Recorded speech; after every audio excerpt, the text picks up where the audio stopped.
Hi there, my name is Cynthia Wakio, your host as usual, and today we're going to be giving you tips on how you can pass your interview, and the topic we are addressing today is how to turn your weaknesses into strengths in an interview. I'm joined by our interview coach, Mary Amondo, who is going to expound on this further. Thank you for joining me, Mary. Thank you, Cynthia. I am so happy to be here today. I'm happy to have you. Great. So when you're in an interview room, and the interviewer asks you, what are your weaknesses? How do you approach that question? Well, first of all, that is not the moment for a candidate to panic. That question of your weaknesses is the employer or the interviewer is simply trying to find out, first of all, if you're self-aware, because it calls for self-awareness for one to be able to really know what are some of the limitations that I've been able to experience in my career ladder, and how have I been able to put my best foot forward in terms of improving in those areas. So what I would advise a candidate on the best approach to give to that question is think of it as a moment, first of all, to be able to build on yourself and not to lose it, because there are key things that one needs to avoid not to mention when you're tackling that question of your weaknesses during the interview. Yeah. Speaking of the key things one needs to avoid, tell us more about that. Yeah, you find nowadays candidates like to use some specific phrases or words.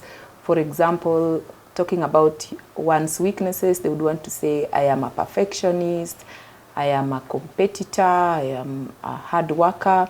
These are some of the key phrases or words to avoid when mentioning about your weaknesses during the interview, because you're leaving the employer or the interviewer with questions like, so to what extent can you say, or can we quantify you being a perfectionist? Instead, a candidate should rephrase that sentence or that phrase by making it more action oriented.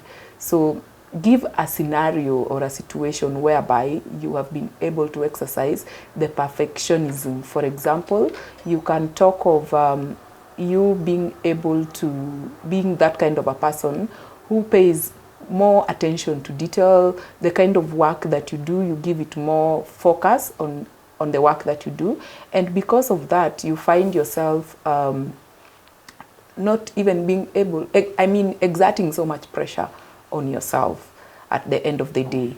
Yeah, so those are some of the kind of things to really avoid when talking about your weaknesses during an interview. Yeah. Just expound on your second point. Could you expound to us how you can now turn your weaknesses into strength with more specific examples? Well, like I said earlier, the interviewer wants to see you in action during the interview. So when you talk of you being a perfectionist or even being a team player or a hard worker, what are some of the specific work situations that have exposed you to be able to have such kind of attributes or traits?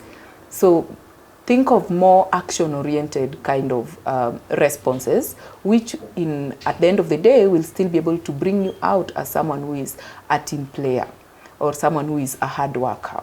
For example, if it is that element of being a perfectionist, for example, you are the kind of a person who pays attention to the work that they do. You give more focus to the work that you do, such that at the end of the day, you find yourself exerting so much pressure on yourself. It goes without saying, anyone who is a perfectionist, they put themselves under a lot of pressure. And so that for you becomes an area of weakness, something that you're striving to improve on as the day go by. Yeah. Following what you've said, you've just expounded on, how do you then put your weaknesses in a positive light during an interview and just emerge or rather stand out? Well, during an interview as a candidate, to be able to put your weaknesses on a positive side so that you're able to stand out, first of all, craft your responses in a manner that it's able to, the employer is able to see how you are able to transform your weaknesses into strengths. That is number one. And then number two, the employer also wants to see whether they will be able to give you the opportunity to improve in that area of weakness for you to be able to excel or do a better job in that role. So think of it from the point of, the way I am responding, is it bringing out that element of me being able to transform my weakness into a strength? And is it bringing out that element of me giving it room for improvement?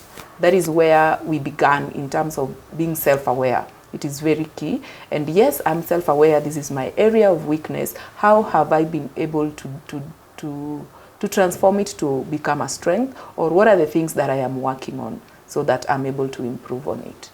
Yeah. Just to be actionable, and it has to show that you are improving or you're working towards improving. Yes, very important. Always make it action-oriented more than just the normal phrase that one cannot really be able to quantify to what extent. Thank you so much for that, Mary. And I think as an interview coach, it's a service that you can help professionals prepare for an interview, or rather the next interview they're going for, other than online sources and preparing with a friend. Definitely, yes. It's very important for candidates to seek for personalized professional help. Yeah. Yeah. All right. Thank you for joining me. Thank you, Akia. Thank you for watching this video. As you've heard from our interview coach, there are things you're supposed to avoid when you're answering these questions, and the things that you're supposed to take note of so that you can stand out in your next interview.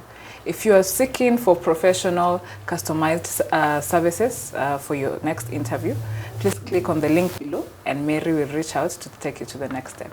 See you in the next video.